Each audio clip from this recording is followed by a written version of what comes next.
Right. So today we have with us Hafiz Awais Afzal, who is a UGrad alumnus himself, and he is the founder of Rahnumai PK.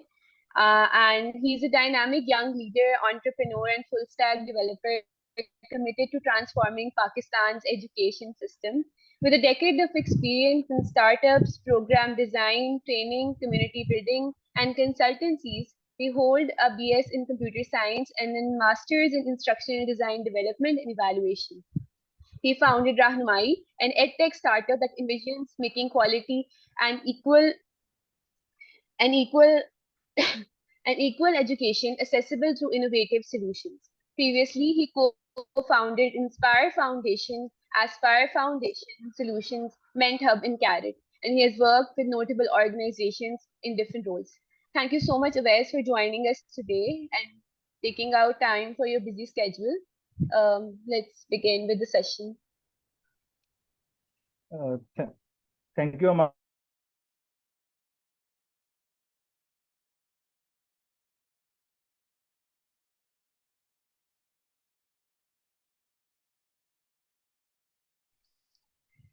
I'm sorry, you are not audible.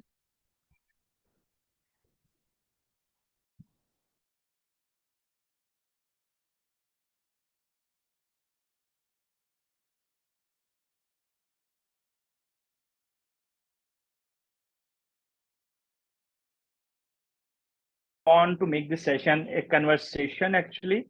मैं explain करूँगा UGrad को. I will give you all the details, but I want the session will be more like impactful अगर आपकी तरफ से मुझे questions आए. The reason was मैंने कल एक लिंक शेयर किया था आपको, like Kickstart की टीम ने आपके साथ वो लिंक शेयर किया होगा. उसका पर्पस यही था कि आप लोग एक दफा जो बेसिक इंफॉर्मेशन है उसको रिव्यू करें और देन अपने टारगेटेड क्वेश्चंस के साथ आप मेरे पास आए ताकि हम इस जो कंप्लीट सेशन है इसको प्रोडक्टिव बना सकें. So I am just trying to reconnect from the laptop. Just 1 minute.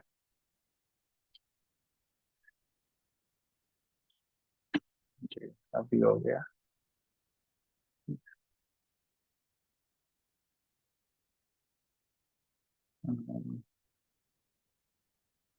So, Global UGrad, one semester exchange non academic non degree program है. इस पॉइंट पे सबको क्लैरिटी होनी चाहिए कि Global UGrad is a non degree program. Global UGrad is a cultural exchange program. उसमें आपकी ये एक्सपेक्टेशंस होना कि ये हमारा कुछ केसेस होंगे जिसमें आपके क्रेडिटर्स ट्रांसफर होंगे, but there will be the cases जहाँ पे नहीं होंगे. तो हम इसको डिटेल में हम 3 पार्ट्स में डिवाइड करेंगे. The pre programme life, post programme, the programme life and then the post programme life. So pre programme life, the current situation जहाँ पे आप अप्लाई करने जा रहे हैं, that will be your pre programme life. यहाँ पे हम एप्लीकेशन सबमिट करेंगे. सो हम एप्लीकेशन के सेगमेंट को डिटेल में देखेंगे. उससे पहले मैं प्रोग्राम का कंप्लीट आपके साथ जो है ओवरव्यू शेयर करूंगा. देन हम सेक्शन वाइज इसमें जो है मजीद जो है वो डिटेल्स में जाएंगे. हमारा मुझे आप स्क्रीन शेयरिंग के राइट्स देंगे? मैं लैपटॉप से दोबारा कनेक्ट हुआ. जी, मैं दे देती हूँ.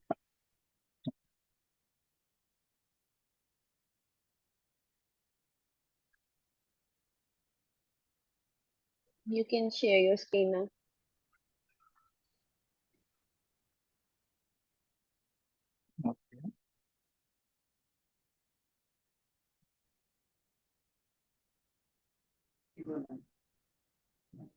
Okay. So currently I am on the website जो ग्लोबल यूग्रेड की ऑफिशियल वेबसाइट है. डिटेल्स जो है बहुत क्लियर हैं कि दिस ईयर जो रिक्वायरमेंट्स है कुछ चेंज हुई हैं, कुछ रिक्वायरमेंट जो है वो सेम है. लाइक आपका पाकिस्तान का सिटीजन होना बहुत जरूरी है इस प्रोग्राम के लिए अप्लाई करने के लिए. देन एज की जो लिमिट है वो 1 ईयर कम की गई है. पहले 18 to 25 था, नाउ 18 to 24 years old है.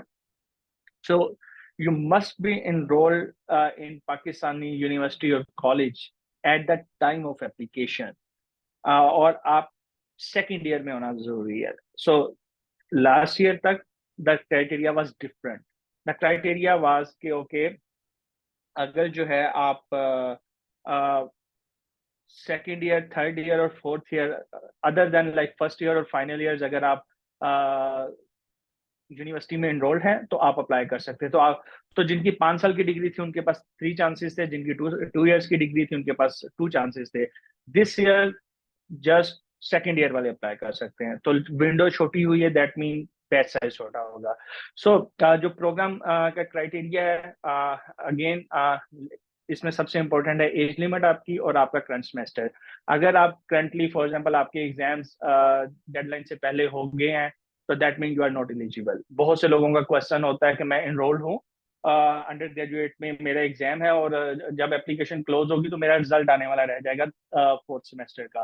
तो if like you are in the similar situation, तो आपका इस क्राइटेरिया के मुताबिक आप एलिजिबिलिटी नहीं बनती. हाँ, अगर आपका एग्जाम आफ्टर डेडलाइन है तो no issue, then that mean you are meeting the criteria. आप करंटली इनरोल्ड हो, आप करंटली फोर्थ सेमेस्टर में हो. आफ्टर डेडलाइन बेशक नेक्स्ट डे आपके एग्जाम हो जाए, वहां पे कोई इशू नहीं होगा. सो प्रोग्राम एक्चुअल में है क्या? आप लोग सिलेक्ट होंगे. अगर जो लोग शॉर्टलिस्ट होंगे वो 3 स्टेजेस को क्लियर करेंगे. अब मैं प्री प्रोग्राम स्टेज की बात कर रहा हूँ.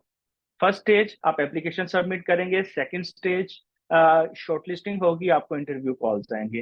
वंस आप लाइक अराउंड जो है, अगर जो बैच साइज एक स्टैंडर्ड बैच साइज था, वो एनुअल 250 का बैच साइज था जो 2 सेमेस्टर्स में जाता था. तो उसके मुताबिक 500 जो है वो पार्टिसिपेंट इंटरव्यूज के लिए शॉर्टलिस्ट होते थे. वंस आप इंटरव्यू के लिए शॉर्टलिस्ट होंगे, आपको यूएससीएफपी ऑफिस इस्लामाबाद और देन जो है वो कराची जो है वो इंटरव्यूज आपके होंगे. Then the third stage will be the final selection stage. Final selection stage में अगर आप इंटरव्यू क्लियर करते हैं तो 250 200 के करीब लोगों को एज ए प्रिंसिपल और एज ए अल्टरनेट कैंडिडेट जो है वो ईमेल आती है. सो प्रिंसिपल कैंडिडेट वो होंगे जो फॉर श्योर जिनका 100% है कि वो जा रहे हैं. और जो अल्टरनेट कैंडिडेट्स होते हैं वो कैंडिडेट्स होते हैं जिनका लाइक अगर सीट्स और बजट्स अवेलेबल होंगे देन वो ट्रैवल करेंगे. उनका प्रोसेस जो है प्रिंसिपल कैंडिडेट्स की तरह सेम जो है वो पैरेलल में उसी तरह से चल रहा होता है. जस्ट उनका स्टेटस जो है वो डिपेंड कर रहा होता है कि वो जाएंगे कि नहीं, बेस्ड ऑन द बजट्स, और समवन जो है वो अपनी सीट से एग्जिट करता है. तो जब आपका इंटरव्यू के बाद जो फाइनल स्टेज की अगर आपको कॉल आती है तो आपको देन 2 बैचेस में डिवाइड किया जाता है. फर्स्ट बैच जो है वो आपका फॉल में जाता है, उसमें 100 to 120 स्टूडेंट्स होते हैं. इसी तरह से जो सेकंड बैच है वो आपका स्प्रिंग में जाता है, उसमें अगेन 100 to 110 जो है वो स्टूडेंट्स होंगे. सो जो फॉल का बैच है वो आपका अगस्त से स्टार्ट हो रहा होता है. जो आपका अगेन स्प्रिंग बैच है वो जनवरी से, फर्स्ट जन टू 4 जन तक फ्लाइट्स होती हैं. आप डीसी में इकट्ठे होते हो. सो अगेन प्री स्टेज में थ्री आपके स्टेप्स हैं जो सिलेक्शन स्टेजेस हैं. उसके बाद आपका जब आप फाइनल शॉर्टलिस्ट हो जाते हो, आप टोफल का टेस्ट देते हो, अगेन वो पेड होता है और उसका कूपन आपको जो है वो यूएससीएफपी की तरफ से दिया जाता है. आप टोफल की जगह पे ड्यूलिंगो टेस्ट जो है वो लिया जाता है. वो उससे भी ज्यादा इजी टेस्ट है. तो वो भी अगेन फुली पेड होता है. आफ्टर सिलेक्शन जितनी भी एक्टिविटीज होंगी, आप वीजा इंटरव्यू के लिए जाएंगे, each and everything will be paid. So उसके ऊपर हम डेफिनेटली सिलेक्शन के बाद हम स्टूडेंट्स को स्टेप बाय स्टेप गाइड कर रहे होते हैं. देन जब आपका जैसे ही आपकी शॉर्टलिस्टिंग होती है, आपको प्रिंसिपल या अल्टरनेट डिक्लेयर किया जाता है, आपको यूएससीएफपी की तरफ से एक पॉइंट ऑफ कांटेक्ट जो है एक एडवाइजर एलोकेट कर दिया जाता है. आपकी जितनी भी कम्युनिकेशन थ्रू आउट प्रोग्राम होगी विद इन पाकिस्तान, वो यूएससीएफपी के उस ऑफिसर के साथ हो रही होगी. वो आपका डेडिकेटेड आपको एलोकेट किया जाता है. सो हर ऑफिसर मल्टीपल स्टूडेंट्स को टैकल कर रहा होता है. सो वंस आप यहाँ से प्री डिपार्चर ओरिएंटेशन अटेंड करेंगे इस्लामाबाद, वहां से आप ट्रैवल करेंगे डीसी में. डीसी में आपको वेलकम वर्कशॉप दी जाएगी जहाँ पे आपको आपके आईएलटीएस एडवाइजर्स के साथ इंट्रोड्यूस करवाया जाएगा. So now you are in the programme stage. Programme stage में आपको आईडेक्स एडवाइजर के साथ इंट्रोड्यूस करवाया जाएगा, आपको प्रोग्राम की पॉलिसीज बताई जाएंगी, आपको यूएस में रहने की पॉलिसीज बताई जाएंगी, डिफरेंट एक्टिविटीज होगी, डीसी विजिट होगा। देन आपको आपके जो है इनिशियल जो है वो बैंकिंग स्टेप्स या फाइनेंशियल स्टेप्स आपको बताए जाएंगे। उसके बाद आपको आप जो है वो डिफरेंट अपनी स्टेट्स की तरफ ट्रेवल कर जाएंगे। यहाँ तक जर्नी जो है डीसी तक आपकी सबकी इकट्ठी जर्नी होगी। वंस आप अपनी स्टेट्स में अपनी यूनिवर्सिटीज में फ्लाई कर जाते हैं, वहां पे फिर देन आपका अपना हर हर एक का डिफरेंट पैटर्न चल रहा होता है। लेकिन स्टाइपेंड सबका सेम होता है, $400 आपकी पॉकेट मनी होती है। Other than that there are some other financial benefits on different task, like अगर उनका एक कल्चर पासपोर्ट होता है, आप उनको कंप्लीट करते हैं तो आपको $250 का बोनस मिलता है। Then there are other different activities जिस पे आपको मिलता है। आपकी यूनिवर्सिटी, आपकी बुक्स, आपका मील्स, आपके हॉस्टल वो ऑलरेडी पेड होते हैं, उसमें उसमें आपको कुछ भी पे नहीं करना होता। सो जो आपको अमाउंट मिलती है $400 की, that is your pocket money. Either you visit different states, enjoy party, आप कुछ भी करो, आप शॉपिंग करो, वो आपके ऊपर डिपेंड करता है। हाँ, वंस आप अपने स्टेट्स में जाते हैं, आपको अपना एटलीस्ट बी ग्रेड मेंटेन करना होता है। ये नहीं है कि नॉन एकेडमिक प्रोग्राम है तो आपने वहां जाके जस्ट पार्टी करनी। आपके हर चीज का एक पॉलिसी है, आपने बी ग्रेड मेंटेन करना है, क्लासेस पूरी लेनी है, अटेंडेंस कंप्लीट करनी है। होस्ट यूनिवर्सिटी में आपको अगेन एक एडवाइजर जो है वो एलोकेट किया जाता है।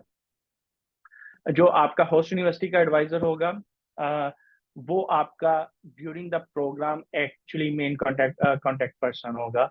आपको वहां पे सेटल होने में बैंक अकाउंट सेटल करना है, एसएसएन जो है नंबर आपको लेना है, आपको मोबाइल नंबर्स लेने हैं, वो सारा कुछ आपको उसमें होस्ट एडवाइजर ने बेसिकली आपको हेल्प करना होता है। देन आपने जो भी टूवर्स प्लान करने होते हैं, अगेन वो आपके अप्रूवल के साथ होते हैं।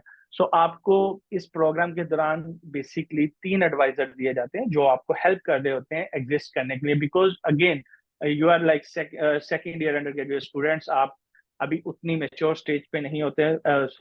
जब हम यूग्रेड पे गए थे तो हमें भी इसी तरह से जो है वो पेम्पर किया जाता था। लोग जो है हमारे एडवाइजर थे, हमें परमिशन के साथ चलना। बट वैन जो एक हाई ग्रेड जो प्रोग्राम्स होते हैं, जिस तरह से मैं फुल ब्राइट पे बाद में गया हूँ, तो वो आपकी इंडिपेंडेंट लाइफ होती है, आपने खुद मैनेज करनी होती है।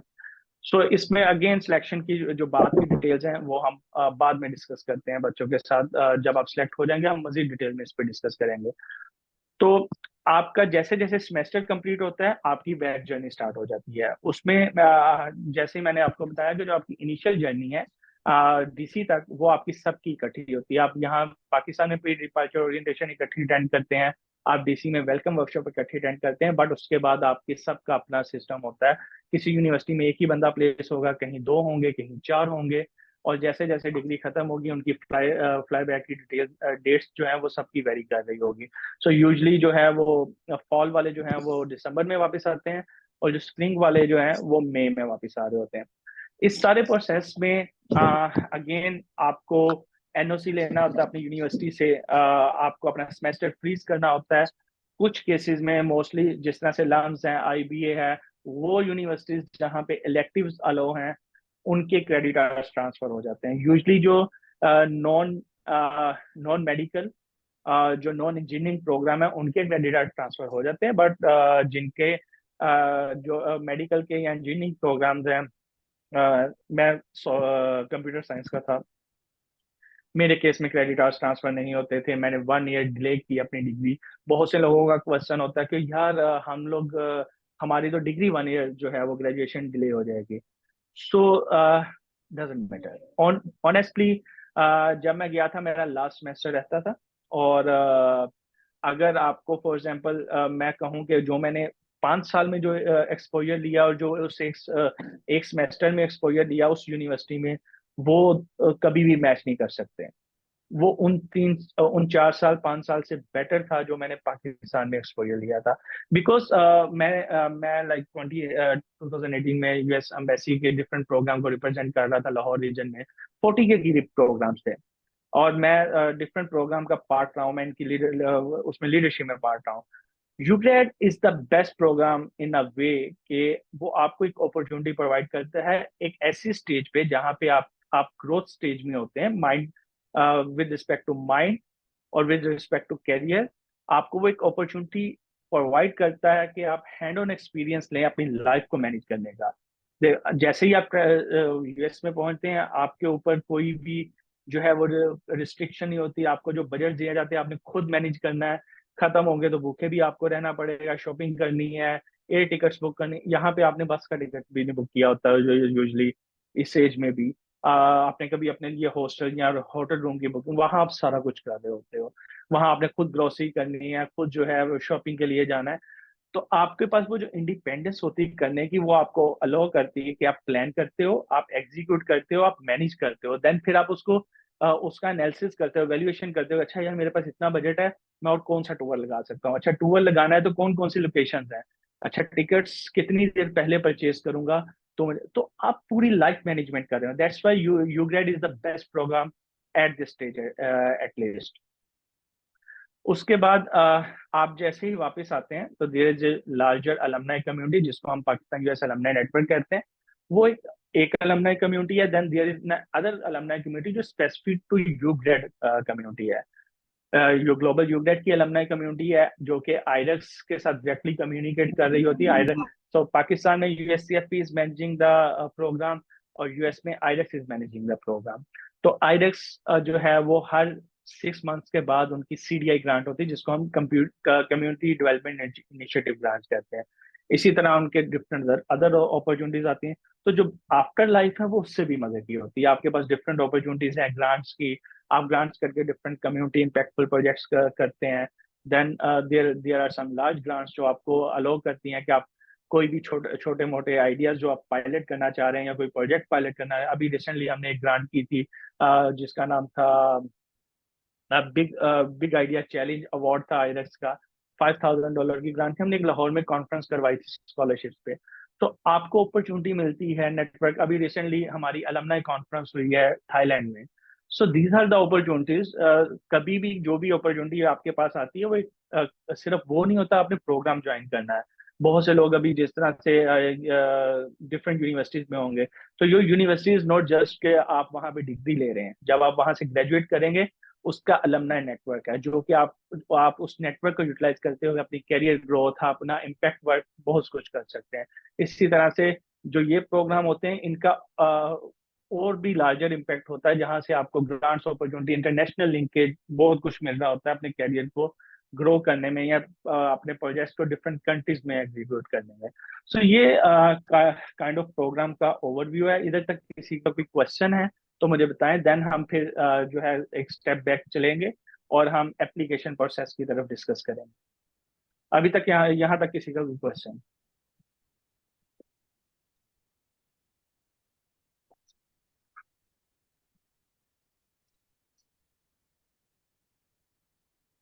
तारीख आवाज नहीं आ रही।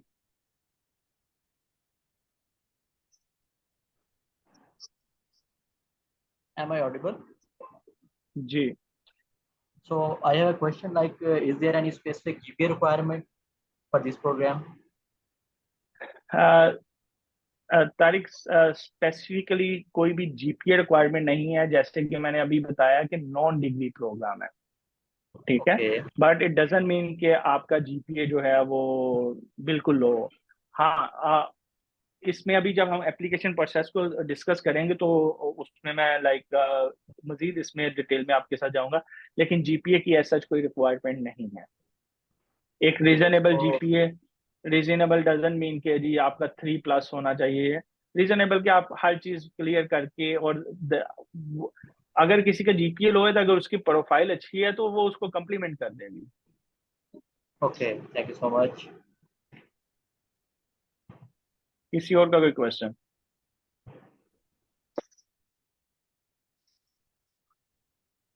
अगर आपका कोई क्वेश्चन साथ साथ आता है तो आप फिर जो है इसको इस चैट में साथ साथ पोस्ट करते जाइएगा, मैं उसको साथ साथ देख लूंगा। ओके जी। I have another question. Sorry to जी जी। interrupt you. नहीं नहीं Like, आप जब हम अप्लाई कर रहे होंगे तो will be selecting our university program, या वो खुद ही हमें भेज देंगे जिस यूनिवर्सिटी में हमारी प्रोफाइल मैच कर रही होगी?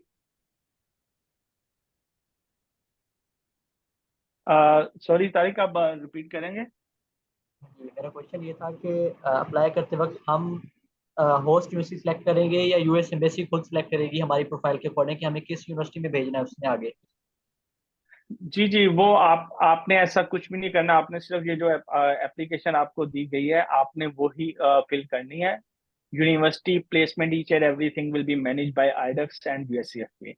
आपको ओके। फाइनल, अगर आप शॉर्टलिस्ट होते हो, आप थर्ड स्टेज क्लियर करते हो, उसके बाद डेफिनेटली मैंने बताया कि उस स्टेज में डिफरेंट जो है वो चीज़ें आएंगी। आपके मेडिकल फॉर्म्स आएंगे, वीजा फॉर्म्स आएंगे, देन आपको यूनिवर्सिटी सिलेक्शन की, यूनिवर्सिटी की का नाम आपको सम टाइम पता चलता है, जिस दिन आपकी फ्लाइट होती है उस दिन जाके पता चलता है, तो उसके लिए परेशान नहीं होना।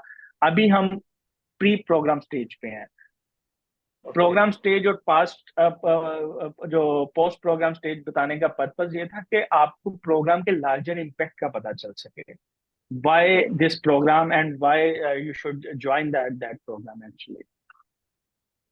Thank you so much.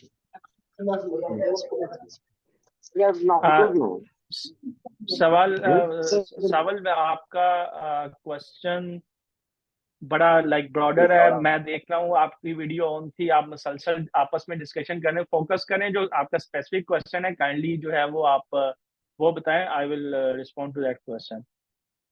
Ji, Tamkeen, I am a medical student, my second professional exam will be held.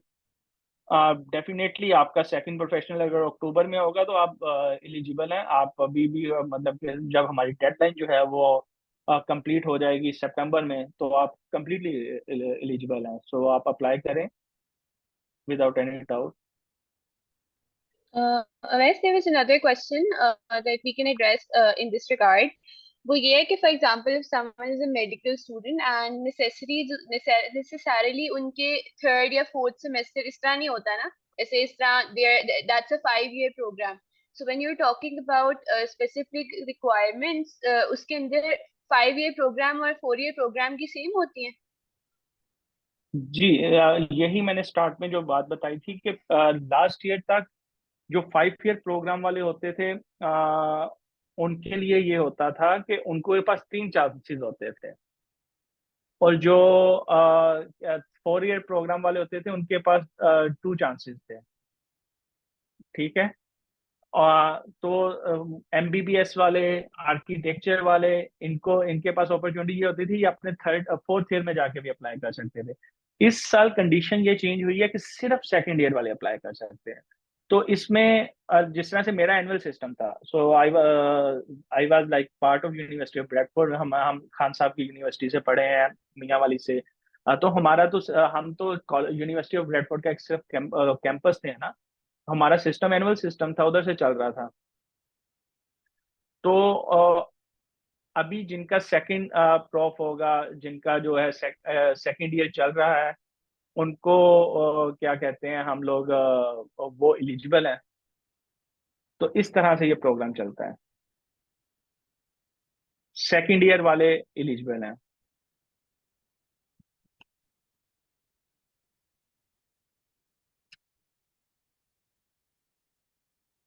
Okay, इसके अलावा कोई क्वेश्चन, देन मैं मजीद एप्लीकेशन की तरफ जाऊंगा।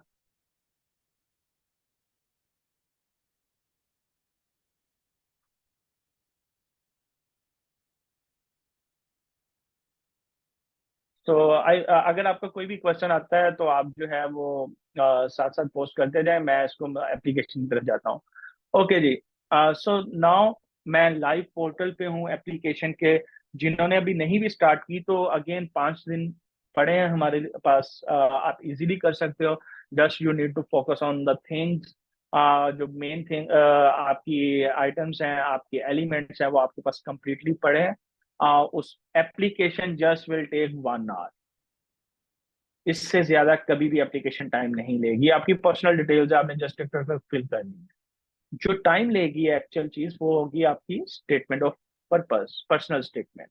तो हम स्टेप वाइज एप्लीकेशन के सारे जो है वो फॉर्म देखेंगे, और हम उसको डिस्कस करेंगे। अगर किसी का कोई भी क्वेश्चन होगा हम उसको रिस्पॉन्ड करेंगे। ओके जी।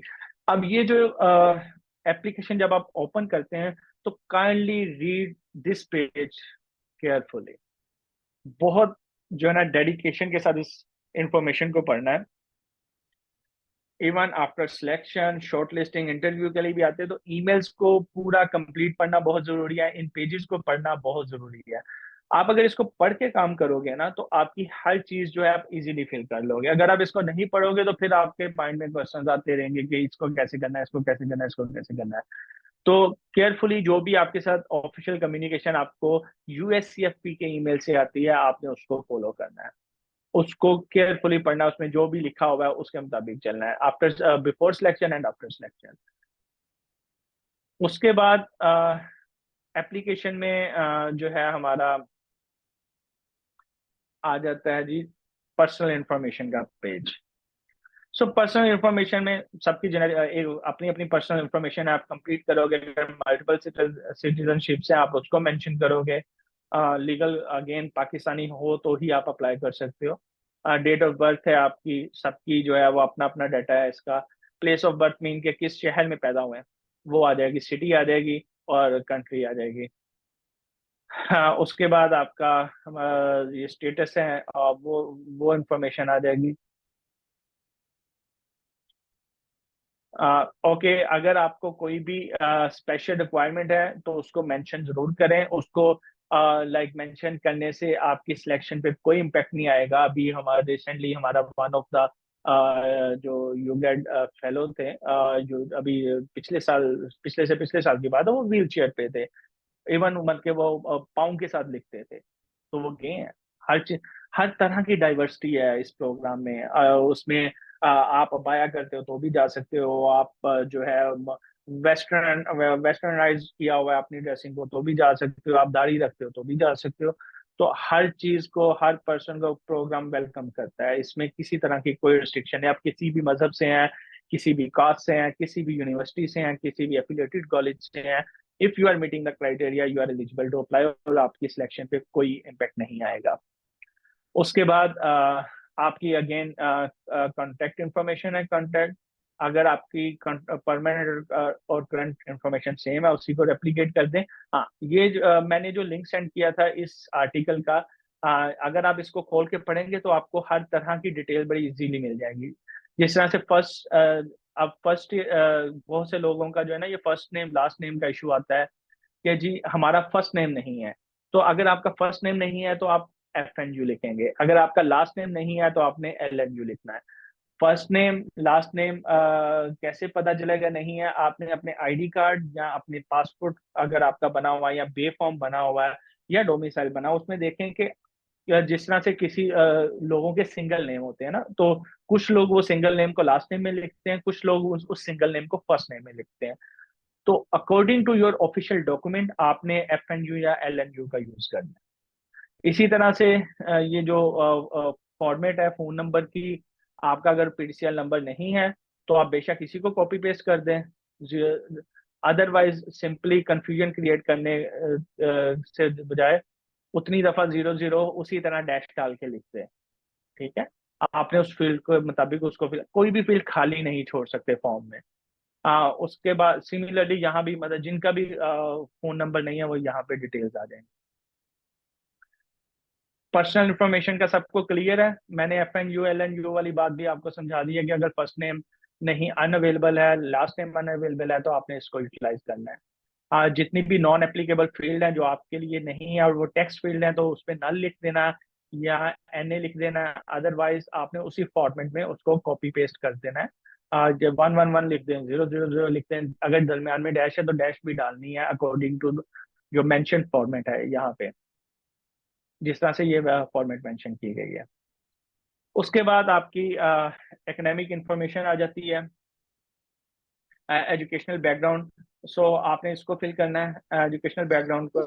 उसमें सम टाइम आएगा। ये आप लोग करके लेके आते। हेलो, किसी का कोई क्वेश्चन है?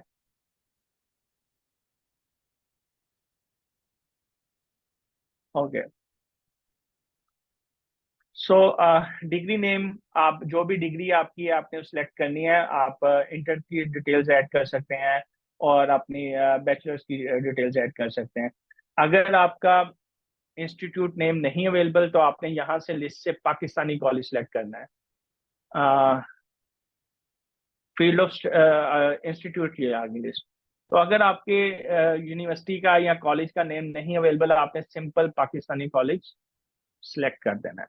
सिमिलरली अगर आपकी फील्ड नहीं अवेलेबल तो उसकी जो भी पेरेंट फील्ड है, फॉर एग्जांपल अगर मैं एडटेक में डिग्री कर रहा हूँ तो यहाँ पे लिस्ट में एडटेक नहीं अवेलेबल, एजुकेशनल टेक्नोलॉजी की फील्ड नहीं अवेलेबल, तो मैं क्या करूंगा, मैं सिंपली चेक करूंगा ओके, और उससे रिलेटेड कौन सी है, तो वो है एजुकेशन। तो आपने सिंपल एजुकेशन सेलेक्ट कर लेना। अगर कुछ भी नहीं अवेलेबल आपकी फील्ड से रिलेटेड तो आप सिंपल एजुकेशन को जाके सिलेक्ट कर लें। उसके बाद जो है आपका इंस्टीट्यूट का मैंने आपको बता दिया है। आगे अगर परसेंटेज है तो आप 100 वाला सिलेक्ट करेंगे, अगर सीजीपी है तो जो भी आउट ऑफ 4 या 5 आप कहीं पे 5 का स्केल यूज होता है, कहीं पे 4 का होता है, तो वो सीजीपीए के लिए होता है। 100 जो है वो परसेंटेज के लिए होता है। तो आपने 100 अगर आपका परसेंटेज सिस्टम है, मेरा परसेंटेज सिस्टम था, तो मैंने आउट ऑफ 100 वो है वो सिलेक्ट करना था। उसके बाद जो है अगर आपने कोई भी लैंग्वेज टेस्ट दिया हुआ है स्कोर मेंशन कर दें, अदरवाइज ऑप्शनल है ये फील्ड। सिमिलरली कोई भी टेस्ट दिया हुआ है तो उसका स्कोर आप मेंशन करेंगे, फील्ड ऑप्शनल है। लैंग्वेज प्रोफिशिएंसी, नेटिव जो है हमारी लैंग्वेज मोस्टली उर्दू लिखते हैं, देन अगर पंजाबी है, पश्तो है, आप उसको लिखेंगे। Number of years English language study, so हम लोग तो जो है वो फर्स्ट स्टैंडर्ड सेकंड स्टैंडर्ड से पढ़ना शुरू कर देते हैं, आप उसी को मेंशन कर सकते हैं। 10-12 years, location studied, school college university कुछ भी लिख सकते हैं। देन आपने यहाँ पे जितनी भी अदर लैंग्वेजेस आप जानते हो बोल सकते हो, उर्दू है, इंग्लिश है, पंजाबी है, आप उसको जो है वो मेंशन करेंगे।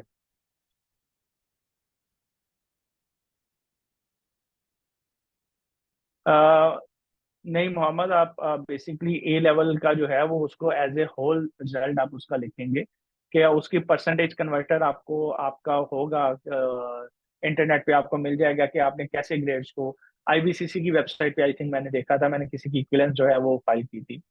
तो वहां से आपको जो है वो जो एक्चुअल परसेंटेज कैलकुलेट करके यहाँ पे वो ग्रेड लिखना है। नेक्स्ट यूनिवर्सिटी कोर्सेज, आपके जो भी लास्ट ईयर आपने कोर्सेज पढ़े हैं टिल डेट, जिसके रिजल्ट्स आ चुके हैं, आप उनमें से जो जो कोर्सेज आपके कोर कोर्सेज हैं, जो फील्ड रिलेटेड कोर्सेज हैं, वो सारे इधर आपने मेंशन करने हैं। अप टू 15 कोर्सेज जो हैं वो आप अपलोड कर सकते हैं। Propose field of study, okay, so propose field of study can be different then जो है आपकी जो करंट फील्ड ऑफ स्टडी है। अगेन जैसे मैंने बात की थी कि ये नॉन डिग्री प्रोग्राम है तो ये डिफरेंट हो सकती है, बट उसको फिर आपने अपनी एसओपी में जस्टिफाई करना है। जिस तरह से मोस्टली जितने भी एमबीबीएस के स्टूडेंट्स जाते हैं, तो एमबीबीएस तो अलो ही नहीं है किसी भी स्कॉलरशिप में, तो वो सारे इसमें से डिफरेंट फील्ड सेलेक्ट कर रहे होते हैं, मोस्टली वो हेल्थ साइंसेज और इस तरह की फील्ड सेलेक्ट कर रहे होते हैं। करंट डिग्री जो अभी आप कर रहे हैं उसका करंट सीजीपीए क्या है वो सारा आप मेंशन करोगे। लास्ट एकेडमिक इंस्टीट्यूट आपका जो कॉलेज है जहाँ से आपने ए लेवल या एफएससी वगैरह की है, आप उसकी डिटेल्स जो है वो मेंशन करेंगे। यहाँ तक किसी का कोई क्वेश्चन है तो हम नेक्स्ट सेक्शन पे जा रहे हैं। अवेश भाई मेरा क्वेश्चन है एक। जी जी। हेलो। जी जी, मुझे जो आवाज आ रही है आपने आपकी। कोर्सेज का बताया कि ये मैक्सिमम जो कोर्सेज हैं उसमें 15 ऐड करने हैं, राइट? जी जी। तो अगर फॉर एग्जांपल किसी कोर्सेज में ग्रेड्स अच्छे नहीं आए तो हाँ हाँ। अच्छे लाइक मीन फॉर B+ तक आए हुए या ए नेग या A+, वो 7-8 हैं, वो ऐड करूँ या सारे जो जो जिनमें C आए वो भी ऐड कर दूँ? आप सी वाले भी ऐड कर सकते हो, ये सिर्फ यूनिवर्सिटी के कोर्सेज ऐड करने, अपने ए लेवल और एफएससी के कोर्सेज ऐड करने ना बैठ जाना। आपने लास्ट ईयर के और नहीं लास्ट नहीं। सेमेस्टर के यूनिवर्सिटी लेवल कोर्सेज जो हैं, तो उसमें अगर जी जी जी। आपको लगता है कोर्स इंपॉर्टेंट है, जिस देखें हर बंदे का जो है ना वो फोकस डिफरेंट होगा इस प्रोग्राम को ज्वाइन करने का। कुछ लोग इसलिए जाएंगे कि हम उधर जाके ऐसे कोर्सेज पढ़ेंगे जो पाकिस्तान में अवेलेबल नहीं है, वो उधर जाके वो कोर्सेज भी लेते हैं। So usually above 300 level course allow नहीं होता, लेकिन स्पेशल सेशंस में परमिशन लेके आप वो कर सकते हो। तो जो वाकई में कुछ पढ़ाई में करना चाहते हैं, वाकई में कुछ लर्न करना चाहते हैं, तो वो वहां जाके 400 लेवल कोर्स उठा लेते हैं। तो उसके लिए स्पेशल, अगर आपको लगता है कि आपका कोई भी कोर्स उसको सपोर्ट करता है, ठीक है, तो फिर आप जो है उस कोर्स को ऐड जरूर करें। उसमें सम टाइम हो सकता है कि असल एक में आपका सी हो, दूसरे में डी हो, ओ सॉरी ए हो, ठीक है। तो अगर आपको लगता है कि वो एक जिस तरह से पार्क स्टडी या इस तरह का कोर्स है, ना ऐड करें, कोई इशू नहीं। बट इफ वो एक कोर कोर्स है जिसका इम्पैक्ट आपकी प्लेसमेंट पे भी आ सकता है, तो फिर आप ऐड करें।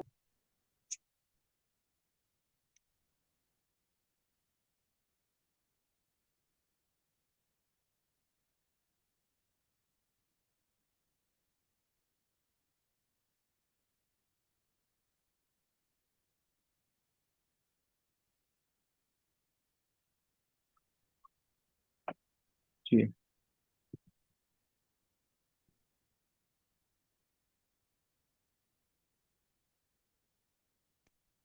अम, अगर जो है आप A level O level field of study कर रहे हैं, ऐड कर रहे हैं, तो उसमें अभी हम देख लेते हैं कि आपको ऑप्शंस क्या मिल रही हैं।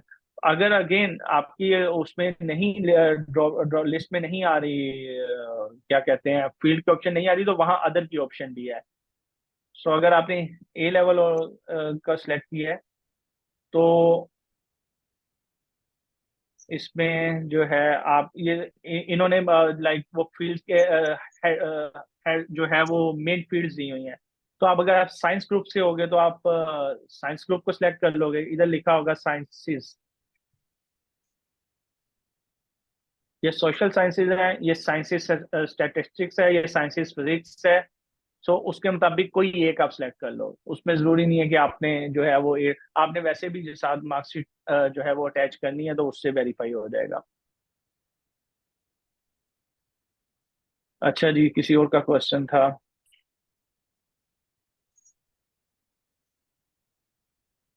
जी, अगर मोहम्मद, अगर आपने जो कोर्सेज अभी लिए हैं, आप वो डाल सकते हैं, लेकिन उसके ग्रेड आपके पास नहीं ना होंगे। तो जिनके ग्रेड्स आगे हैं प्रेफरेबली वही डालें, अदर बाकी इससे कोई खास इम्पैक्ट नहीं आएगा बाय द वे। ये जस्ट टू वो आपकी जो प्लेसमेंट को इम्पैक्ट कर सकता है, क्योंकि अगर अच्छे ग्रेड्स हैं, अच्छी प्रोफाइल है, तो किसी अच्छी वो दो तीन लोगों को आपके यूनिवर्सिटीज को आपकी प्रोफाइल भेजते हैं, तो उसके मुताबिक आपकी वो प्लेसमेंट होती है। ओके जी, नेक्स्ट जो है एडिशनल इंफॉर्मेशन में आपका प्रीवियस वीजा इंफॉर्मेशन आ रही है। उसके बाद जो है अगेन ये जो आप have you ever received A US J1 visa? So J1 visa वो होता है जो जिसके ऊपर आप यूएस फंडेड प्रोग्राम्स में जाते हैं, ठीक है। J1 वीजा की एक स्पेशल कंडीशन है कि आपको 2 इयर्स के इक्वल डेज पाकिस्तान में स्पेंड करने हैं, पाकिस्तान को सर्व करना है। तो मैंने आज जैसे आपको बताया कि मैंने 1 ईयर अपनी ग्रेजुएशन डिले की थी, मुझे कोई उसका रिग्रेट नहीं है, अफसोस नहीं, बल्कि मुझे और बड़ी खुशी है कि मैंने ये प्रोग्राम लिया। उसके बाद मैंने 2 ईयर की रेजिडेंस कंप्लीट की है पाकिस्तान में। फिर वो आपको पता भी नहीं चलता, क्योंकि आपके केस में तो और मजे की चीज ये होगी कि आप सेकंड ईयर में जो थर्ड ईयर के स्टार्ट पे जा रहे होगे, तो आपकी जब तक इधर पाकिस्तान की डिग्री कंप्लीट होनी है, आपकी वैसे 2 इयर्स की रिक्वायरमेंट पूरी हो जानी है। मैं तो ये होता था, मैं फाइनल सेमेस्टर का था, तो मैं ग्रेजुएट करके 2 साल मुझे वेट करना। अभी मैंने 2022 में फुल ब्राइट में गया था, तो वो भी J1 होता है। तो जितने भी यूएस फंडेड प्रोग्राम्स होते हैं वो J1 होते हैं। तो मैंने अभी मेरी वो भी कंप्लीट हो गई है पिछले महीने, कंडीशन जो है जो 2 इयर्स की रेजिडेंसी की। तो J1 की ये आपकी कंडीशन होती है, 2 इयर्स रेजिडेंसी की।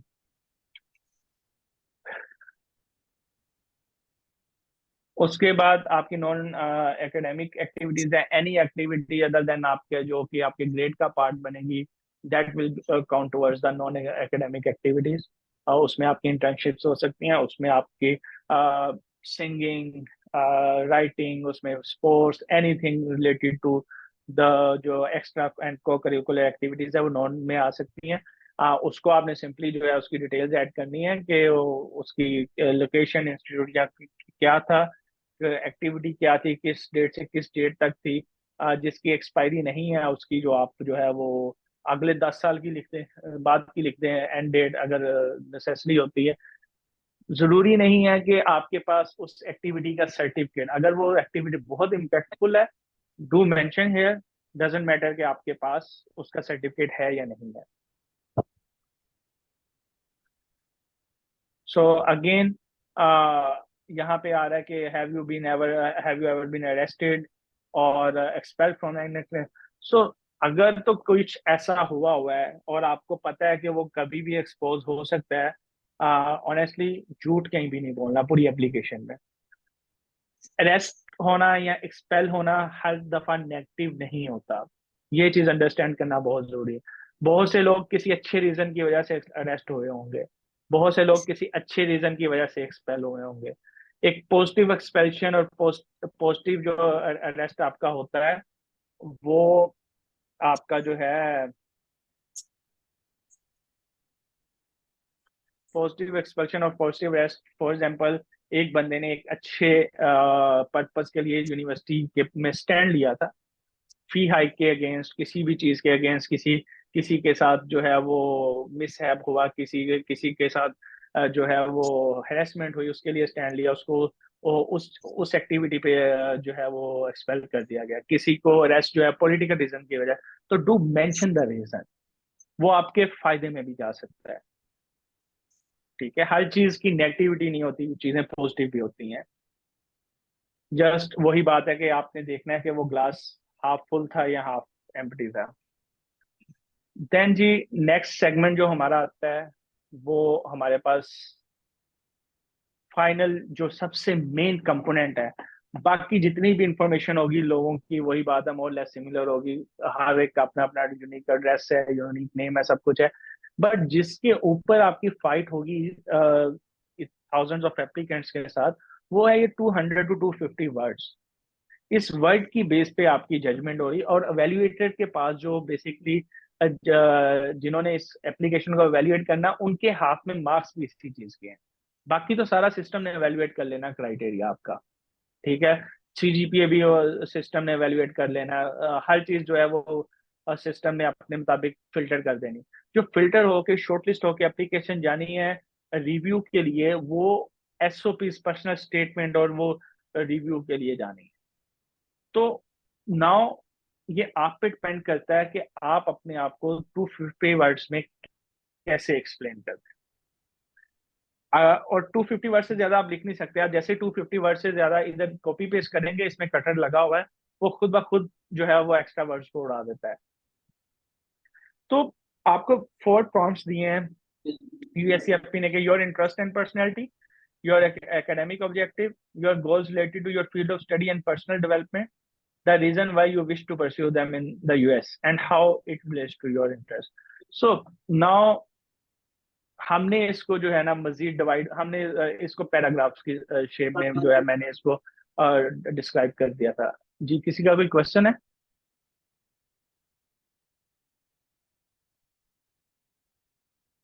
किसी का कोई क्वेश्चन है अभी?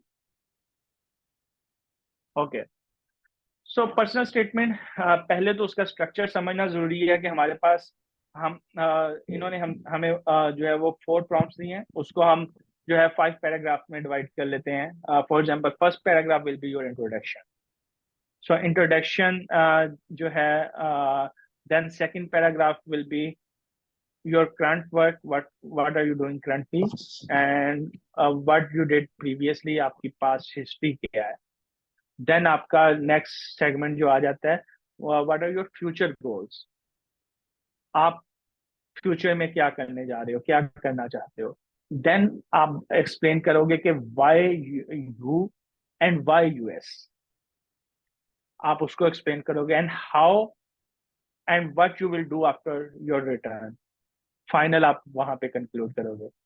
सो आप इस स्ट्रक्चर को अगर फॉलो करते हो, तो आपने बेसिकली लिखना कैसे है। पहले अगर मैं आपको कहूं कि जी इन 5 पैराग्राफ्स को फोकस में रखना है, और हमने जो है फ्री फॉल मेथड यूज करना है। जो है ना अपने बारे में लिखना, चंद वर्ड्स भी लिखना बहुत मुश्किल होता है। अभी सबको मेरी बात, मेरे से बात करते हुए बहुत से लग कि यार मैं अपने बारे में, हमें अपनी तारीफ ही नहीं लिखनी आती, अपनी स्ट्रगल, अपनी स्टोरीज नहीं लिखनी आती। तो उसका तरीका ये होता है कि आप एक स्ट्रक्चर को फॉलो करते हैं। मैंने आपको 5 पॉइंट्स का जो है स्ट्रक्चर दिया है, वो यहाँ पे डिफाइन दिया है इस आर्टिकल में।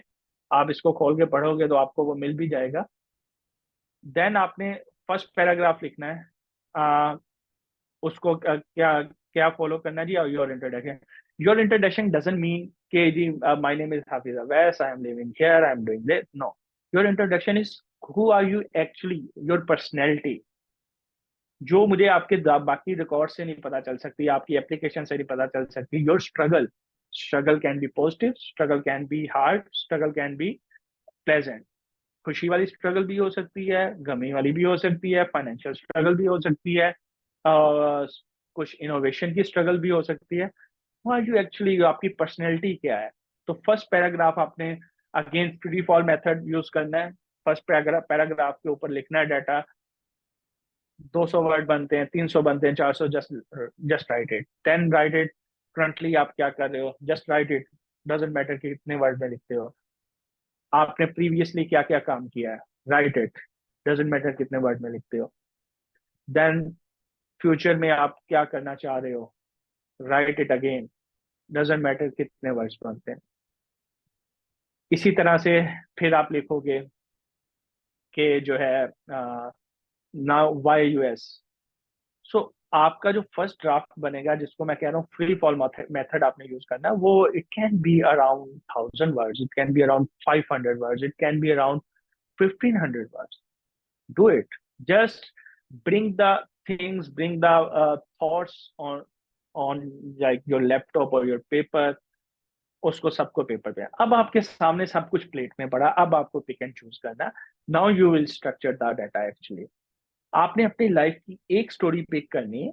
हर इंसान की जिंदगी में मल्टीपल चीजें हो रही होती हैं। एक बंदा एक टाइम में जो है वो इंजीनियर बन रहा होता है, लेकिन साथ ही वो क्रिकेटर भी बनना चाह रहा होता है, तो साथ वो एंटरप्रेन्योर भी बनना चाह रहा होता है। तो जो सबसे स्ट्रॉन्ग स्टोरी है, जिसकी रेलिवेंस बनती है, आपने उसको पिक करना है। So you will start with your introduction again. So I started with this and these were my struggle and then I achieved this. अपनी हॉबीज को मेंशन करें, अपने इंटरेस्ट को मेंशन करें, आपका फर्स्ट पैराग्राफ कंक्लूड हो जाएगा। जो भी इररेलेवेंट डाटा है आप उसमें से निकाल देंगे, जो आपने पहले फ्री फॉल मेथड में लिखा था। नाउ आपने इररेलेवेंट डाटा निकालना है और सेंटेंसेस को स्ट्रक्चर करना है। तो आपका जो है वो जो पैराग्राफ है वो मजीद कम वर्ड्स का बन जाएगा। देन आपने प्रेजेंट वर्क पे जाना है इसी तरह से।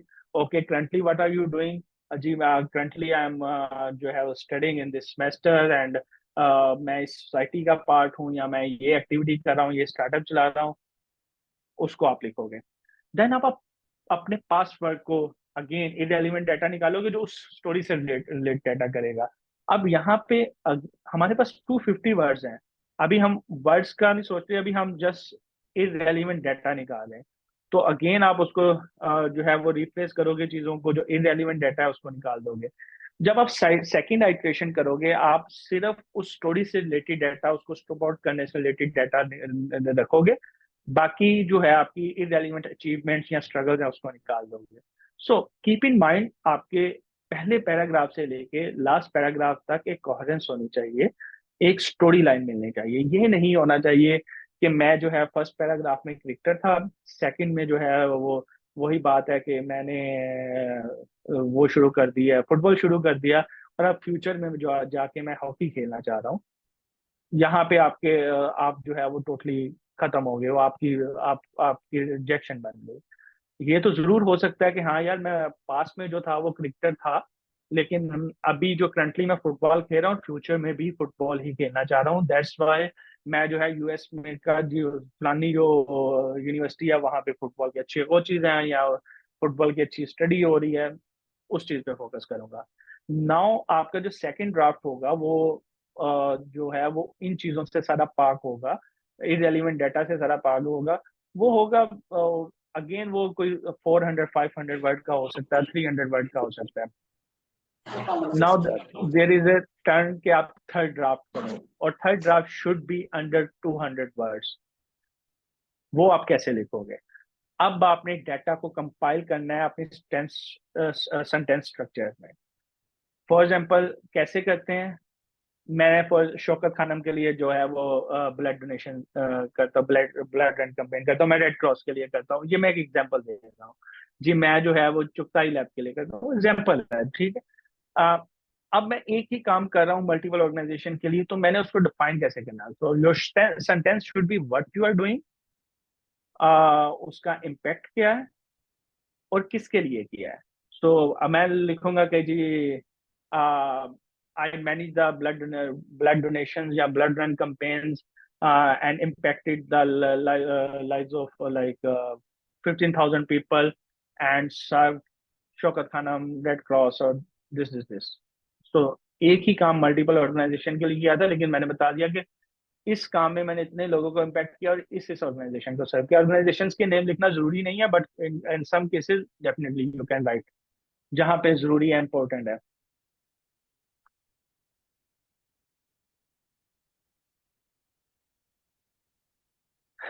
सो अगेन मोहम्मद, सो मैं ये बात कर रहा था कि आ, आप एक स्टोरी को बेच सकते हैं, तो इनिशिएटिव आप कोई भी कर रहे हैं तो आप उसका जस्ट टच दे सकते हैं, जस्ट ब्रीफ इंट्रो 1-2 सेंटेंस में दे सकते हैं। हमारे पास 250 वर्ड्स हैं जिसमें हमें बहुत कुछ एक स्टोरी बतानी है, तो वो आप बता सकते हैं कि 1-2 सेंटेंसेस में आपने क्या किया, तो फिर बाकी स्टोरी भी उससे कनेक्ट करनी चाहिए ना। जिस तरह से मैं आपको सिंपल एग्जांपल देता हूँ कि मैं इंटरव्यू में मेरे से 6 क्वेश्चन हुए थे और वो क्वेश्चन आपकी एसओपी से ही हो रहे होते हैं।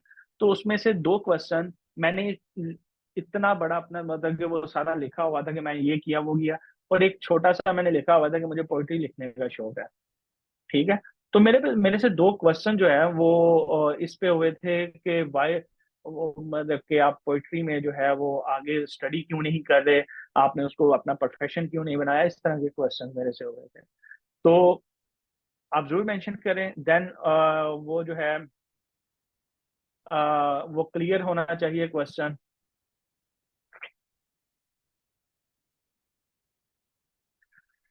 तो जिस तरह से मैं फॉर एग्जांपल, और उसमें एक चीज ये भी आती है कि मैं कंप्यूटर साइंस का था, मैं एजुकेशन की फील्ड में इंटरेस्टेड था। तो मेरे आपको बड़े क्लियर होना चाहिए कि व्हाई यू आर इंटरेस्टेड। आपने इनिशिएटिव की बात की, तो मैं उस वक्त जो है वो एक स्टार्टअप कर रहा था अपनी एफएससी में। हम बच्चों को free entry test coaching provide करते थे, तो उसका मैंने टच दिया था, ठीक है, उसके साथ। तो उसमें आप यही करते हैं कि आप फिर उसको बताते हैं कि ओके मैं ये कर रहा हूँ, दैट्स वाई मैं फ्यूचर में ये करना चाह रहा हूँ। अब हर बंदा लिखेगा कि मैं जो है यूएस में जो है वो कल्चरल एक्सचेंज करने जा रहा हूँ। यहाँ पे यूनिकनेस कोई नहीं है उस कल्चरल एक्सचेंज में, ठीक है। यूनिकनेस उस चीज से आती है कि हम जो है फॉर एग्जांपल क्या कहते हैं, स्पेसिफाई करें हम करने क्या जा रहे हैं। तो मेरे केस में मैंने उनको बड़ा क्लियरली बताया था, ओके मैं जो है मैं कंप्यूटर साइंस का तो स्टूडेंट हूँ, लेकिन मैं इसी तरह एजुकेशन फील्ड में काम कर रहा हूँ, फ्री एंट्री टेस्ट कोचिंग देता हूँ, ये बच्चों को जो है वो कैरियर काउंसलिंग दे रहा हूँ। तो now I want to learn about US educational infrastructure. I was like to the point focus. I want to learn about US educational infrastructure and want to visit MIT, Stanford and Harvard, and I did that. जब मैं वहां गया तो मैंने इन तीनों institute को visit करके आया था। तो देन फर्दर मैंने उनको यही मेंशन किया कि मैं पाकिस्तान में वापस आकर प्रैक्टिस को यूटिलाइज करके मैं अपना जो है वो अपना स्टार्टअप उसको इनहेंस करना चाह रहा हूँ। तो आपको ये चीज बड़ी क्लियर होना चाहिए कि यूएस जा रहे हो तो वाई, और वाई यूएस जाके ही होना है। मैंने जिस तरह बताया कि मैं उनके इंफ्रास्ट्रक्चर लर्न करना चाह रहा हूँ, मैं इन 3-4 स्पेसिफिक इंस्टीट्यूट्स को विजिट करके इनके डिपार्टमेंट्स को देखना चाह रहा हूँ, इनकी टेक्नोलॉजीज को देखना चाह रहा हूँ। मैं जाऊं ना जाऊं वो बात की बात है, लेकिन मेरा पॉइंट क्लियर था उनके पास। और फिर मैंने बताया कि हाँ जब मैं वापस आऊंगा तो मैं प्रैक्टिस को पाकिस्तान में इंप्लीमेंट करने की कोशिश करूंगा। This is how it will make you unique. You can refer to any, जिसका बास्केटबॉल में इंटरेस्ट है वो बास्केटबॉल क्लब्स को रेफर कर सकता है कि मैं उनको विजिट करें। किसी का सिंगिंग में है तो वो सिंगर्स को कर सकता है, किसी का ऑथर में है तो वो किसी पब्लिकेशंस को, किसी ऑथर को उसका रेफरेंस दे सकता है। जो आपसे रेलिवेंट है उसको फोकस करें। जब आप फोकस होके चलेंगे then you will less that SOP और ये चीजें। अगेन जो है ये क्वेश्चन एसओपी का कि अगर आपने नहीं किया तो एक्स्ट्रा करिकुलर, जरूरी नहीं सिर्फ एक्स्ट्रा करिकुलर से। देखें यूग्रेड सेज कि हमें वो लोग चाहिए जो किताबों से बाहर की एक दुनिया भी जी रहे हो। उसमें राइटर्स हो सकते हैं, उसमें पोइट हो सकते हैं, उसमें सिंगर्स हो सकते हैं, उसमें थिंकर्स हो सकते हैं, कोई भी हो सकता है। तो just define your story according to your uniqueness. आपका यूनिक पॉइंट जो भी है उसके मुताबिक अपनी स्टोरी को डिफाइन करें। देन जो है आप उस एसओपी को एक इम्पैक्टफुल बना सकते हैं। जरूरी नहीं है कि हर कोई जो है वो क्रिकेटर ही हो, हर कोई जो है वो फुटबॉलर ही हो, हर कोई एक्टर ही हो, एक्स्ट्रा करिकुलर हो जी, वो टेबल टेनिस खेलता हो। आप हो सकता है किताबें लिखते हो, आप हो सकता है आर्टिकल लिखते हो, ठीक है, आप जो है इनोवेशन डिजाइन में काम कर रहे हो, आपको पेंटिंग करने का शौक हो, create your story around that हुनर, और जो आपकी एक्टिविटी है, जो स्किल है, उसके अगेंस्ट जो है वो आप डिजाइन करें अपनी स्टोरी। हो सकता है आप ब्रेड विनर हो अपनी फैमिली के, आप पढ़ भी रहे हो और अपनी जो है फैमिली के लिए अर्न भी कर रहे हो, तो आपकी स्टोरी उस तरह से इम्पैक्टफुल है। तो स्टोरी शुड बी, अगेन वो आपकी स्टोरी इनर होगी। जितनी आप अपनी रियल स्टोरी लिखेंगे, रियल डाटा लिखेंगे, उतना इम्पैक्टफुल आपका जो है वो पर्सनल स्टेटमेंट बनेगा। जी, एनी क्वेश्चन यहाँ तक?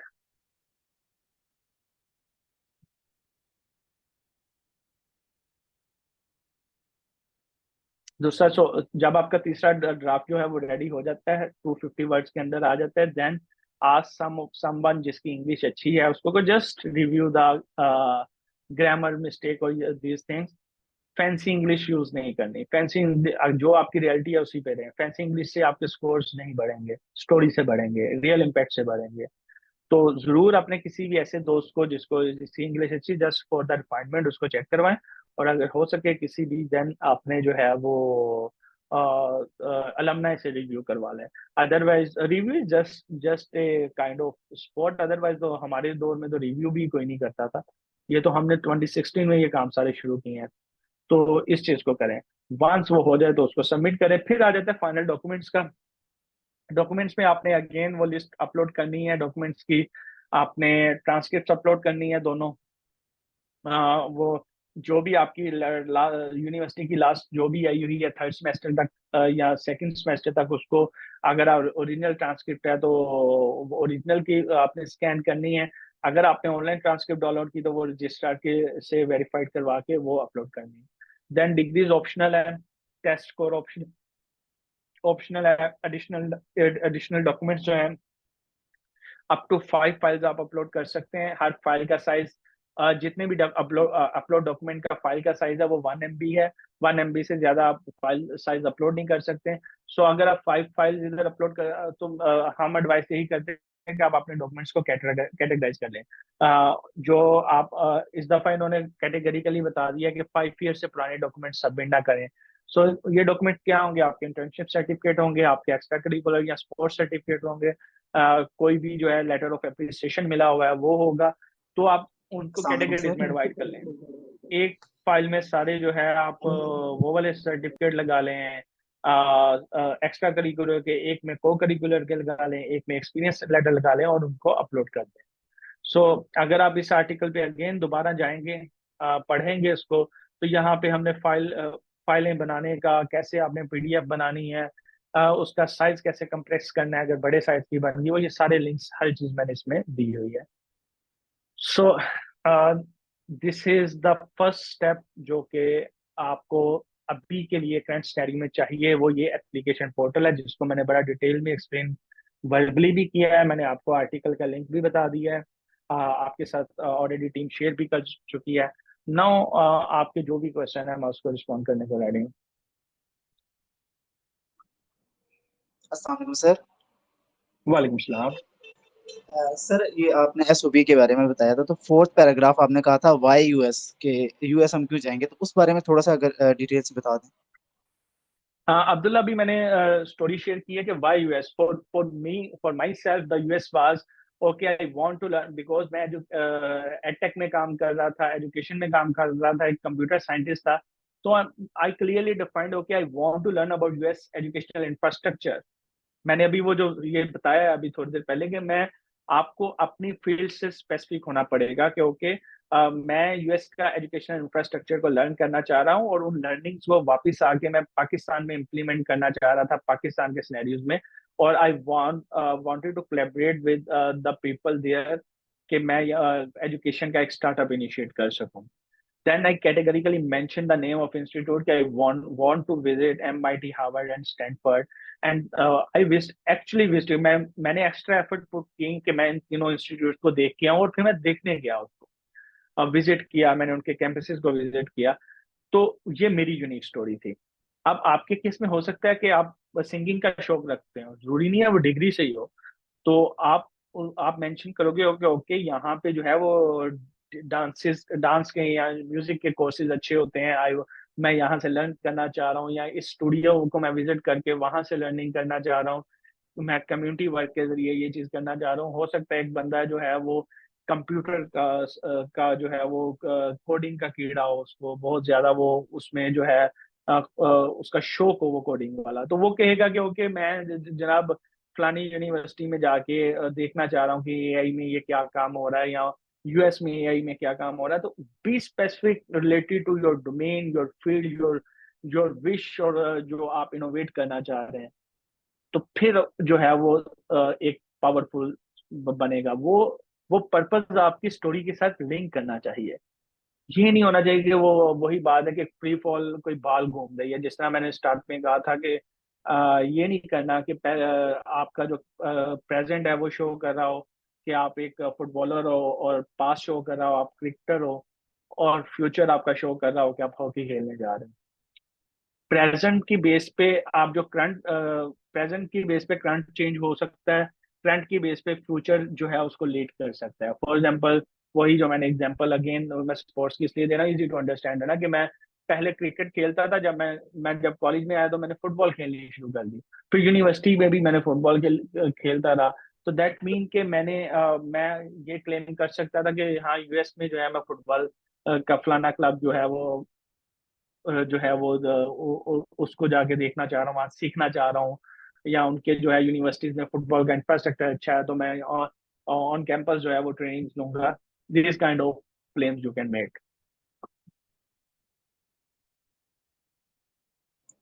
ठीक है सर, ये समझ आ गया। और सर काइंडली वो आर्टिकल दोबारा अगर आप ग्रुप में भिजवा दें, फर्दर हम उससे प्रोसीड कर लेंगे।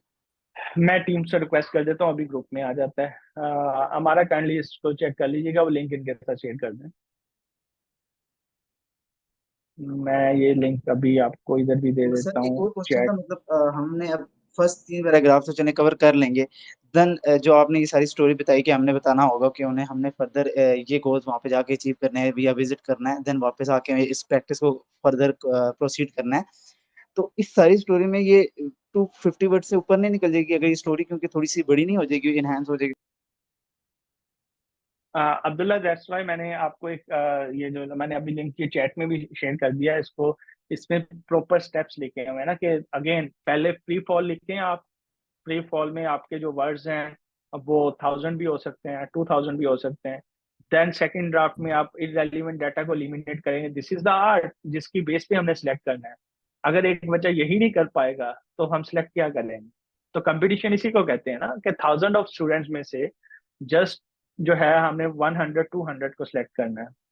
और ये इसी 250 वर्ड्स के मार्क्स जो है एक ह्यूमन के हाथ में है। बाकी सारा कुछ जो है वो एक सिस्टम के हाथ में है। तो उसमें डेफिनेटली मैं यही बात कर रहा हूँ कि आपको जो है वो सेकंड पैराग्राफ में आप डाटा एलिमिनेट करेंगे, थर्ड पैराग्राफ में आप मर्ज करेंगे डाटा को। उसको आपको सेंटेंस स्ट्रक्चर्स करने होंगे, जिस तरह मैंने बताया कि आप एक ही काम 3 ऑर्गेनाइजेशन के लिए कर रहे हैं। तो जस्ट राइट के what are you doing and what is the impact, combined impact, and how many organization you are serving. Because अगर आप हर ऑर्गेनाइजेशन का नाम भी लिखेंगे तो आप जो है वो फिर भी वर्ड जो है वो एक्स्ट्रा यूज कर रहे होंगे। तो उसमें ये होता होता है कि आप कहते हैं कि ओके जो है फॉर एग्जांपल मैं अगेन ब्लड डोनेशन वाली कंपेन की बात करता हूँ कि I am running the blood run companies for जो है 3 ऑर्गेनाइजेशन लाइक शौकत खान। आपने जस्ट रेफरेंस दे दिया कि इस तरह की प्रोमिनेंट ऑर्गेनाइजेशन, या सिंपल आप लिख देंगे for 3 organization and impacting the lives of 300 underprivileged patients. So just make it short and smart ना, to the point कि tangible inputs आपने outputs दिखानी है ना, कि okay this is the work, this is the impact, and this is how many organization or the organization I am serving. तो आपके word खुद ब खुद लिमिट हो जाएंगे। जी, any other question?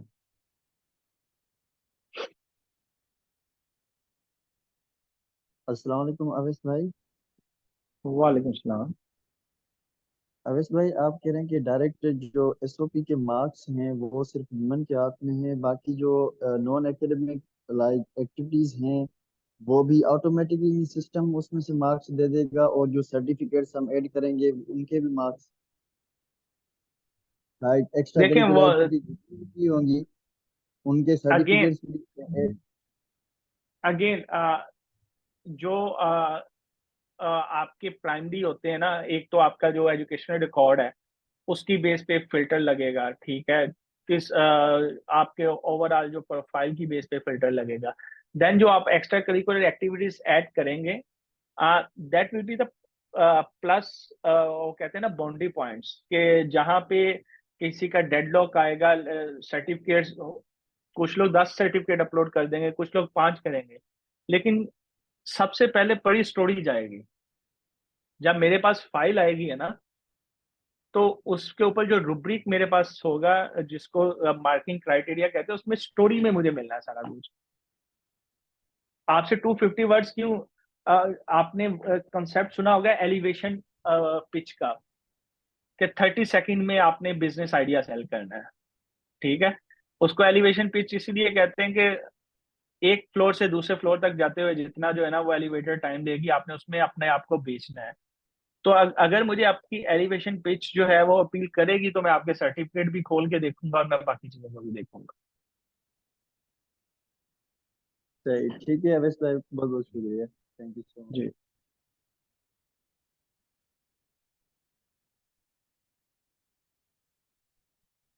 और अवेश भाई, मेरा एक और क्वेश्चन है जी कि जी। जो सर्टिफिकेट्स हैं वो डॉक्यूमेंट सिर्फ कह रहे हैं लास्ट जो अपलोड करने में कि 5 कोई भी डॉक्यूमेंट्स आप अपलोड कर सकते हैं, नहीं, और वो 5 पिछले डॉक्यूमेंट नहीं, 5, सॉरी मैं क्लैरिफाई कर दूं, 5 डॉक्यूमेंट नहीं, 5 फाइल्स अपलोड कर सकते हैं। उस एक फाइल में 10 डॉक्यूमेंट भी हो सकते हैं।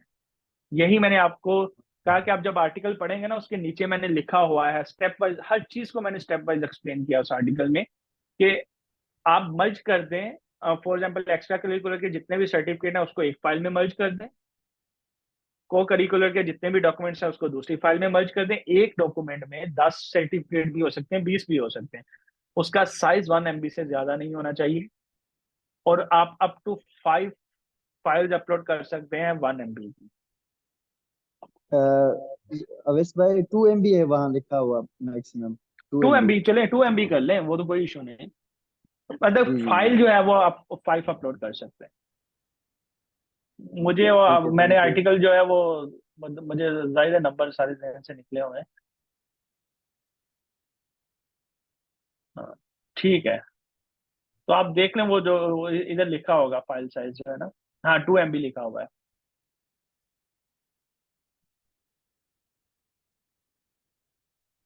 जी, और किसी का कोई क्वेश्चन?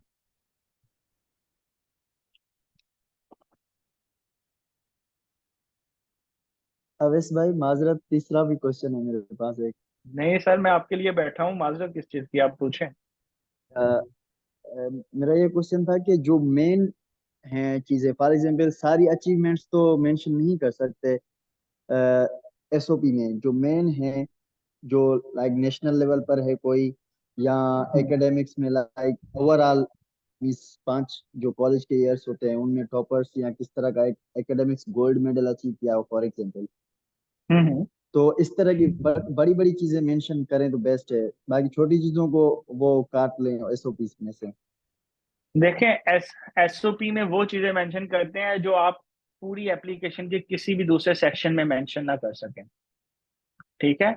एसओ पर एसओपी नहीं है, personal statement is like story basically, जो मुझे बताएगी who are you, what are you currently doing, what you did previously, आपका फ्यूचर क्या है और आप क्यों जाना चाहते हैं। तो उसमें मैंने ये चीज बड़ी डिटेल में एक्सप्लेन की है कि आपकी मल्टीपल स्टोरीज हो सकती हैं, मल्टीपल ड्रीम हो सकते हैं।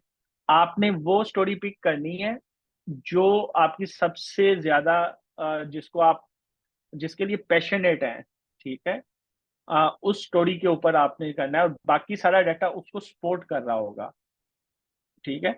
तो आप मतलब कि गोल्ड मेडल की डेफिनेटली स्टोरी में जरूर मेंशन कर सकते हैं, बट ये ना हो कि आप हर चीज उस एसओपी में डालने की कोशिश कर रहे हो कि मतलब मैंने ये भी किया, मैंने ये भी किया, मुझे स्टोरी कहीं नहीं मिल रही। स्टोरी मैंने कि मुझे यही ना समझ आए कि आप कर क्या रहे हो और करना क्या चाह रहे हो सकता है आप लिखोगे जी मैंने क्या ये गोल्ड मेडल लिया जी, मैंने फुटबॉल में ये कप लिया, वही मिक्स नहीं होना है, खिचड़ी नहीं बननी चाहिए। एक दो स्टोरीज तो कंबाइन हो सकती हैं, but multiple stories with in one SOP कभी भी कंबाइन नहीं हो सकती।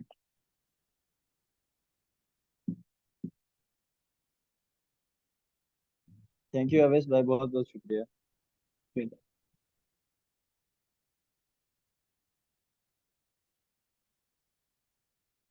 Any other question?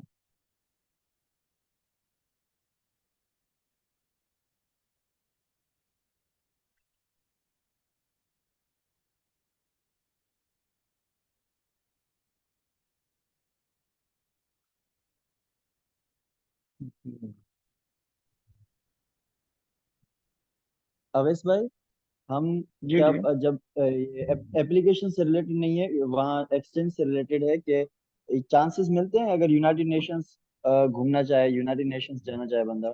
बिल्कुल, आप टिकट लेके अंदर जाते हैं, घूमते हैं, आप जा सकते हैं, यूनाइटेड नेशन जा सकते हैं, किसी भी यूनिवर्सिटी जा सकते हैं, किसी भी और हर जगह की कुछ जो पब्लिक प्लेसेस है उसकी टिकट है। यूनाइटेड नेशन का headquarter is the public place.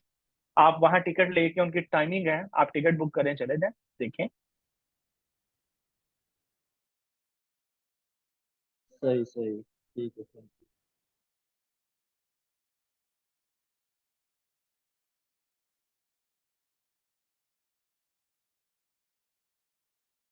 Awais भाई, एक और मजीद क्वेश्चन है कि अगर फॉर एग्जांपल स्टेट्स का फर्क है ना यूएसए में, के कुछ स्टेट्स हैं बहुत मीन्स हाई फाई है, लेवल की बड़ी स्टेट्स है, उनका नाम भी है और बहुत फेमस है, तो ऐसा मोहम्मद क्या नहीं किया जाए कि बेस्ट।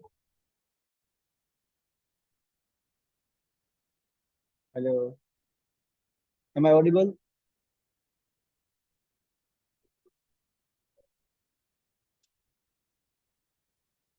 अच्छा।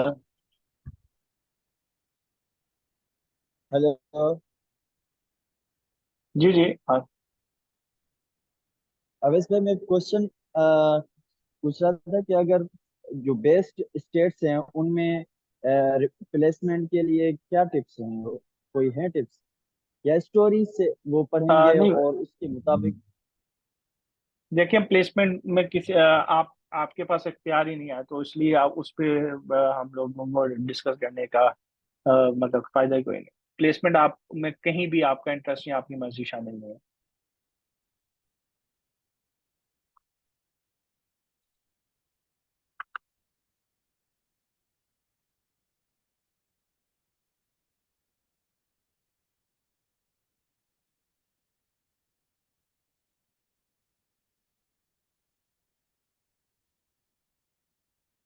जी, किसी का कोई क्वेश्चन रहता हो अभी? अदरवाइज हम सेशन को क्लोज करते हैं। हमारा आप साथ हैं हमारे? जी जी, आई एम हियर।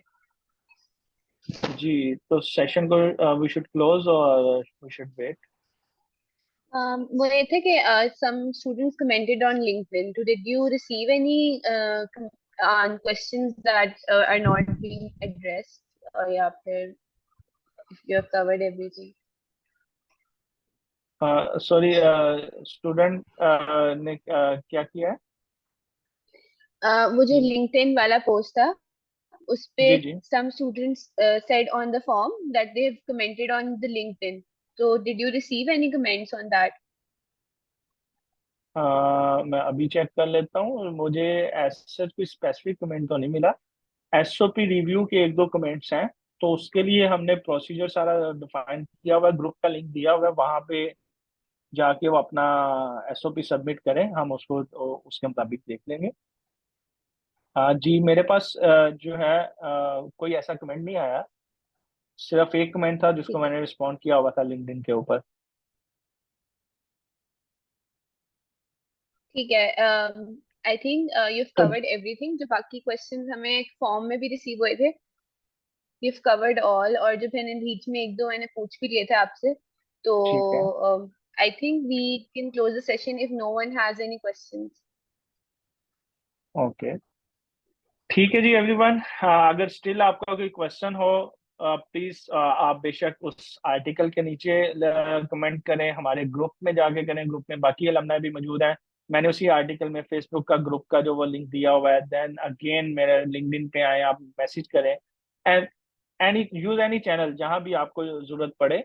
लेकिन प्लीज जब भी किसी को एडवाइस के लिए कांटेक्ट करते हैं ना, तो कल आर्टिकल शेयर करने का पर्पस भी ये था कि स्पेसिफिक क्वेश्चन के साथ आए, ठीक है, ताकि हम लोग आपको अच्छी तरह से रिस्पॉन्ड कर सकें, आपको हेल्प कर सकें।